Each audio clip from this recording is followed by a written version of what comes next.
Chào anh em thợ máy và các bạn nhé. Nay tôi xử lý cái vấn đề vào số mà ga xe không đi được các bạn nhé. Cụ thể là chiếc xe đỏ trước màn hình đây. Mời các bạn chú ý theo dõi. Qua quá trình kiểm tra tháo dỡ thì chúng tôi cũng tháo một vài thứ rồi. Kiểm tra số rồi thì kiểm tra bên côn rồi chỉnh côn ẩn hoai rồi. Và chúng tôi kiểm tra đến phần bên này các bạn nhé. Phần bên này thì chúng tôi kiểm tra đến cái khu vực xích tải, nhông to và nhông con. Thì đây nhông con đây các bạn nhé. Nhông to và nhông con thì răng nó vẫn là vuông. Các bạn hình dung ra chưa? Nhưng mà đây khi tôi kéo cái nhông con này ra, nhông thì vẫn ok, nhưng mà các bạn nhìn cái đầu trục này.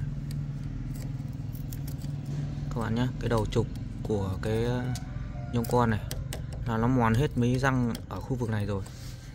Đây các bạn để ý này. Cái từ khoảng từ đầu vào đến giữa, gần đến giữa là nó bị cụt tròn xoe các bạn nhé. Đây, xoay cho các bạn xem là nó cụt tròn xoe rồi. Bây giờ làm như thế nào để cho cái chiếc xe này vẫn tải được và chạy được ok.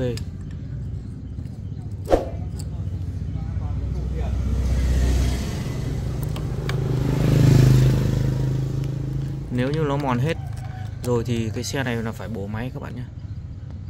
Như hiện tại đây là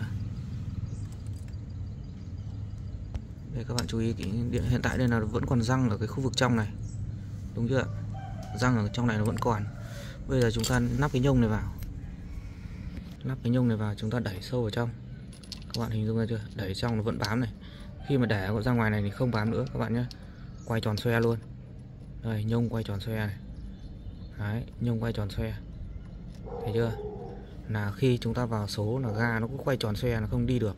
Thì bây giờ chúng ta phải đẩn cái này gì vào trong. Sau đó các bạn đệm nong đen ở đây. Các bạn đệm nong đen dày vào. Các bạn nhé, đệm nong đen dày vào. Đúng chưa? Các bạn đệm nong đen dày vào, đẩy sâu cái này vào trong. Thì xe lắp vào chạy bình thường các bạn nhé. Chạy đảm bảo ok luôn và bảo hành luôn cho các bạn.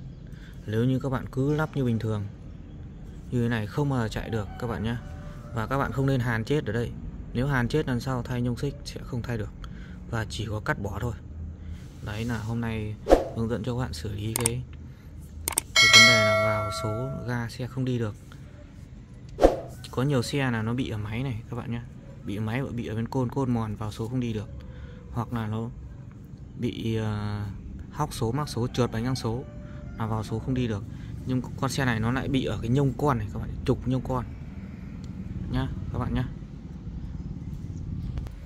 Bạn nào thấy hay thì đừng tiếc cho chúng tôi một like, và các bạn đừng quên đăng ký kênh để xem những video tiếp theo các bạn nhé.